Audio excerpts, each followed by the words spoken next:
हम सब लोग गरीब लोग हैं, ऐसे ही है ना हमारे वालिदैन के पास 50-60 लाख रुपया, करोड़ रुपया है कि हमें वो कोई कारोबार चला के दे देंगे, कोई बहुत बड़ी शहर में जगह ले देंगे, प्रॉपर्टी खरीद कर दे देंगे।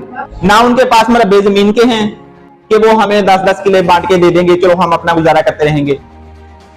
हम गरीब और एवरेज लोगों के पास आ जाके कामयाबी का एक ही जरिया रह जाता है, और वो है तालीम। तालीम में मेहनत कर लें, अपने आप के लिए भी और अपने वालिदैन के लिए भी, अपनी आने वाली जिंदगी में आसानियां पैदा कर लें।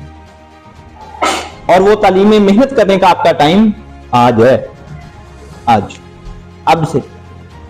ये जो साल हैं आपकी जिंदगी के ये साल आपकी जिंदगी बनाने वाले भी हैं और आपकी जिंदगी तबाह करने वाले भी हैं। मैंने देखा है अपने सालों के तजर्बे से, जिसने अपने इन सालों को जाया किया है उसकी अगली जिंदगी जाया हो जाती है।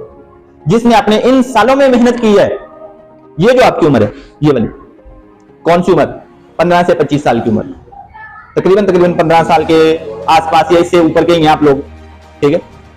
15 से 12-13 साल से 25 साल तक की उम्र जो है ना, जिसने ये उम्र जाया कर ली, उसने अपनी सारी जिंदगी जाया कर ली।